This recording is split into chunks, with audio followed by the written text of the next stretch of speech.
ಈಗ ನ್ಯೂಸ್ ಜೊತೆ ಮಾತನಾಡೋದಕ್ಕೆ ಹಿರಿಯ ಶಾಸಕರಾದಂಥ ಆನೇಕಲ್ ಶಿವಣ್ಣ ಅವರಿದ್ದಾರೆ. ಅವರೊಟ್ಟಿಗೆ ಮಾತಾಡಿಸೋಣ. ಸರ್ ನಮಸ್ತೆ ಸರ್. ನಿನ್ನೆ ಒಂದು ಹೈ ವೋಲ್ಟೇಜ್ ಒಂದು ರೀತಿಯಾದ ಡಿನ್ನರ್ ಮೀಟಿಂಗ್ ಅಂತಲೇ ಹೇಳ್ಬೋದು. ಏನೆಲ್ಲ ಚರ್ಚೆಗಳಾಯಿತು ಸರ್? ನೀವು ಭಾಗಿಯಾಗಿದ್ರೆ ಏನು ಸರ್? ನಾನು ಊಟಕ್ಕೆ ಹೋಗಿದ್ದೆ.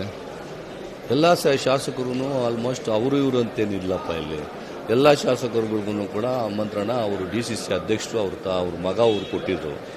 ಅದಕ್ಕೆ ನಾವೆಲ್ಲರೂ ಕೂಡ ಹೋಗಿ ಊಟ ಮಾಡ್ಕೊಂಡು ಬಂದಿದ್ದೀವಿ ಅಷ್ಟೇ. ಬೇರೆ ಇದರಲ್ಲಿ ವಿಶೇಷ ಇಲ್ಲವೇ ಇಲ್ಲ ಸರ್. ಇದು ವಿಶೇಷ ಯಾಕೆ ಪಡೆದುಕೊಳ್ಳುತ್ತೆ ಅಂದರೆ ಯಾವಾಗಲೂ ಕೂಡ DK ಶಿವಕುಮಾರ್ ಆಪ್ತ ಬಣದಲ್ಲಿ ಎಂದಿಗೂ DK ಶಿವಕುಮಾರ್ ಅವರ ವಿಚಾರವಾಗಿ ಮಾತನಾಡತಕ್ಕಂಥ ವ್ಯಕ್ತಿಗಳೇ ಅಲ್ಲಿದ್ದು ಬಹುತೇಕ ಜನರು. ಹಾಗಾಗಿ ವಿಶೇಷತೆ ಇಲ್ಲ ನೋಡಿ, ಎಲ್ಲರ ಜೊತೆಲಿಲ್ಲ, ವಿಶ್ವಾಸದಿಂದ ಎಲ್ಲರ ಜೊತೆಲಿ ಇರ್ತಾರೆ. ನೀವು ತಪ್ಪು ಗ್ರಹಿಕೆ ಮಾಡೋದು ಬೇಡ. ಯಾರು ಯಾರ ಜೊತೆಲಿದ್ದಾರೆ ಅನ್ನೋ ಪ್ರಶ್ನೆಯಲ್ಲಿ ಎಲ್ಲೂ ಕೂಡ ಬರಲ್ಲ. ನಾವೆಲ್ಲರೂ ಕೂಡ ಕಾಂಗ್ರೆಸ್ನವರು, ಕಾಂಗ್ರೆಸ್ನ ಕಾರ್ಯಕರ್ತರುಗಳು, ಕಾಂಗ್ರೆಸ್ನ ಮುಖಂಡರುಗಳಾಗಿ ಬೆಳೆದಿದ್ದೀವಿ, MLAಗಳಾಗಿದ್ದೀವಿ. ಕಾಂಗ್ರೆಸ್ ಹೈಕಮಾಂಡ್ ಏನು ತೀರ್ಮಾನಗಳು ಮಾಡ್ತಾವೋ ಯಾವ ಸಂದರ್ಭದಲ್ಲಿ ಅದಕ್ಕೆಲ್ಲರೂ ಕೂಡ ಬದ್ಧರಾಗಿರ್ತೇವೆ. ನಾವು ಅದನ್ನು ಪಾಲನೆ ಮಾಡ್ತೀವಿ ಸರ್. ಆದರೆ ಹೈಕಮಾಂಡು CM DCM ಇಬ್ಬರ ನಡುವೆ ಬ್ರೇಕ್ ಬಿಡಬೇಕು ಅಂತ ಬ್ರೇಕ್ಫಾಸ್ಟ್ ಮೀಟಿಂಗ್ ಮಾಡ್ತಾರೆ, ಎಲ್ಲವೂ ಸರಿ ಹೋಗಿರುತ್ತೆ. ಆದರೆ ಮೊದಲನೇ ದಿನವೇ ಇಲ್ಲಿ CM ಅವರ ಪುತ್ರರಾದಂಥ ಯತೀಂದ್ರ ಅವರು ಸ್ಟೇಟ್ಮೆಂಟ್ ಕೊಡ್ತಾರೆ, 5 ವರ್ಷ ಸಿದ್ದರಾಮಯ್ಯ ಅವರೇ ಮುಂದುವರಿತಾರೆ ಅಂತ. ಅವಾಗ ಅದಾದ ಬಳಿಕ ಈ ಥರ ಔತಣಕೂಟಗಳು ಜಾಸ್ತಿ ಸೇರ್ತಾ ಇದ್ದಾವೆ. ಅದಕ್ಕೇನು ಲಿಂಕ್ ಹೇಳ್ತೀನಿ ಕೇಳಿ. ಯತೀಂದ್ರ ಅವರು ಸ್ಟೇಟ್ಮೆಂಟ್ ಮಾಡೋದು ಇನ್ನೊಂದು ಮತ್ತೊಂದು ಅವ್ರಿಗೆ ಸೇರಿರ್ತಕ್ಕಂಥದ್ದು. ನಮ್ಮ ಕಾಂಗ್ರೆಸ್ನಲ್ಲಿ ಒಂದು ಶಿಸ್ತಿದೆ, ಆ ಶಿಸ್ತಿಗೆ ಎಲ್ಲರೂ ಕೂಡ ಭದ್ರಾಗಿರಬೇಕು.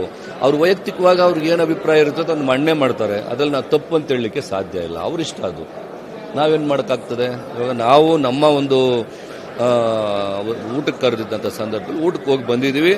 ನಾವೆಲ್ಲರೂ ಕೂಡ ಕಾಂಗ್ರೆಸ್ನವರು ಅಷ್ಟೇ, ಬೇರೆ ಭಾವನೆಗಳೇ ಇಲ್ಲ ಸರ್. ಆದರೆ ಈ ಸಂದರ್ಭದಲ್ಲಿ ಈಗ ಕುರ್ಚಿ ಫೈಟ್ ನಡೀತಿರ್ತಕ್ಕಂಥ ಸಂದರ್ಭದಲ್ಲಿ ಯತೀಂದ್ರ ಅವ್ರು ಮತ್ತೆ ಇವತ್ತು ಕೂಡ ಪುನರುಚ್ಚಾರ ಮಾಡಿದ್ದಾರೆ. ನಾನು ಈ ಹಿಂದೆ ಏನು ಹೇಳಿಕೆ ಕೊಟ್ಟಿದ್ದೋ ಅದೇ ನನ್ನ ಸ್ಟ್ಯಾಂಡ್ ಅಂತ ಹೇಳಿದ್ದಾರೆ ಸರ್. ಹೌದು, ಅವರ ವೈಯಕ್ತಿಕ ಅಭಿಪ್ರಾಯ ಅದು ಹೈಕಮಾಂಡ್ ಇನ್ನೊಂದು ಮತ್ತೊಂದು ಅಭಿಪ್ರಾಯ ಅಲ್ಲಲ್ಲ.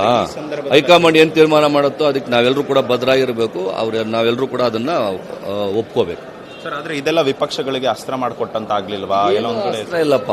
ಕೇಳ್ರಿ, ಇವಾಗ ನೀವು ಕೇಳ್ತಾ ಇದ್ರಿ, ನಾವು ಉತ್ತರ ಕೊಡ್ತಾ ಇದೀವಿ. ಇದು ಅಸ್ತ್ರ ಹೆಂಗಾಗ್ತದೆ? ಅದೆಲ್ಲ ನೀವು ಕೇಳ್ತಾ ಇರೋ ಪ್ರಶ್ನೆಗಳಲ್ವಾ? ನೀವೇ ಪ್ರಶ್ನೆಗಳು ಕೇಳುವಂತ ಸಂದರ್ಭದಲ್ಲಿ ಇದು ಅಸ್ತ್ರ ಯಾವ ರೀತಿ ಆಗ್ತದೆ ಹೇಳಿ ಸ್ವಲ್ಪ. ಅವರು ಅದೇ ವಿಚಾರ ಇಟ್ಕೊಂಡು ನಿಮ್ಗಳನ್ನ ಟೀಕೆ ಮಾಡೋದು, ಡಿನ್ನರ್ ಸೇರ್ತಿದ್ದೀರಾ, ಎಲ್ಲ ಕುರ್ಚಿನೇ ಅಲ್ಲಾಡ್ತಿದೆ ನೆನ್ನೆ ಕೂಡ ಇರೋದೇನೆ. ಸರ್ಕಾರದ ಕಿವಿ ಹಿಂಡೋದಕ್ಕೆ ಏನಕ್ಕೆ ಸರ್ಕಾರ ಏನಾದ್ರು ಸಣ್ಣ ಪುಟ್ಟ ತಪ್ಪುಗಳು ಮಾಡಿದಾಗ ಅದನ್ನು ಸರಿಪಡಿಸುವಂಥ ಕೆಲಸ ವಿರೋಧ ಪಕ್ಷದವ್ರು ಮಾಡಬೇಕು. ಅದನ್ನು ವಿರೋಧ ಪಕ್ಷದವ್ರು ಮಾಡ್ತಾರೆ. ಅದನ್ನು ಹೋಗ್ಬಿಟ್ಟು ಅದಕ್ಕೆ ನಾವು ಹೊಣೆ ಮಾಡೋದು ಬೇಡ ಸರ್. ಆದರೆ ಸದ್ಯದ ಪರಿಸ್ಥಿತಿಯಲ್ಲಿ ಕಾಂಗ್ರೆಸ್ ಅಲ್ಲಿ ಗೊಂದಲ ಇದೆ, ಹಾಗಾಗಿ ಅದನ್ನೇ ಟೀಕೆ ಮಾಡ್ತಿದ್ದಾರೆ. ನೋಡಿ, ಗೊಂದಲನೇ ಇಲ್ಲ ರೀ ನಮ್ಮಲ್ಲಿ. ನಾವು ಹೇಳ್ತಾ ಇದೀವಲ್ಲ, ವೈಯಕ್ತಿಕವಾಗಿ ನನ್ನ ಒಂದು ಅಭಿಪ್ರಾಯ ಏನಂದ್ರೆ ನಮ್ಮ ಕಾಂಗ್ರೆಸ್ನಲ್ಲಿ 0.1% ಗೊಂದಲ ಇಲ್ಲ. ನಾವೆಲ್ಲರೂ ಕೂಡ ಒಂದೇ ಕಾಂಗ್ರೆಸ್ನವರು ಸರ್. ಗೊಂದಲ ಇಲ್ಲ ಅಂದ್ರೆ ಹೈಕಮಾಂಡ್ ಯಾಕೆ ಯಾವುದಕ್ಕೂ ಸ್ಪಷ್ಟವಾದಂತ ಒಂದು ಸಂದೇಶ ಕೊಡ್ತಿಲ್ಲ? ಸಿದ್ದರಾಮಯ್ಯನವರೇ ಮುಂದುವರಿತಾರೆ ಅಥವಾ ಬದಲಾವಣೆ ಮಾಡ್ತೀವಿ ಅಂತ ಯಾಕೆ ಕೊಡ್ತಾ? BJPನಲ್ಲಿ ಎಷ್ಟು ಗೊಂದಲ ಇದೆ? ಅಲ್ಲೂ ಇದೆ. ಅಲ್ಲಿ ಎಷ್ಟು ಅಲ್ರಿ, ಅದನ್ನ ಅವ್ರ ಹೈಕಮಾಂಡ್ ಇರುತ್ತೆ. ಕೇಳಿಲ್ಲ, ಅವ್ರು ರೂಲಿಂಗ್ ಪಾರ್ಟಿನಲ್ಲಿ ಇರಲಿ. BJPನಲ್ಲಿ ಎಷ್ಟು ಗೊಂದಲ ಇರ್ತೈತೆ, ಅವ್ರ ಹೈಕಮಾಂಡ್ ಅದನ್ನ ಬಗೆಹರಿಸ್ತಾರೆ. ನಮ್ಮ ಹೈಕಮಾಂಡ್ ನಮ್ಮಲ್ಲಿ ಏನಾದ್ರು ಸಣ್ಣ ಪುಟ್ಟ ವ್ಯತ್ಯಾಸಗಳಿದ್ರೆ ಅದನ್ನ ಬಗೆಹರಿಸ್ತಾರೆ. ಅದು ಗೊಂದಲ ಅಂತ ಪ್ರಶ್ನೆ ಬರಲ್ಲ. ಇದಾಗಿತ್ತು ಆನೇಕಲ್ ಶಿವಣ್ಣ ಅವರ ಮಾತುಗಳು. ಕ್ಯಾಮರಾ ಪರ್ಸನ್ ಶಿವಮೂರ್ತಿ ಜೊತೆ ಓಂ ವಿವೇಕ್, ಆದಿತ್ಯ ಕಾರ್ಲೇಕರ್, ಅಶ್ವವೇಗ ನ್ಯೂಸ್, ಬೆಳಗಾವಿ.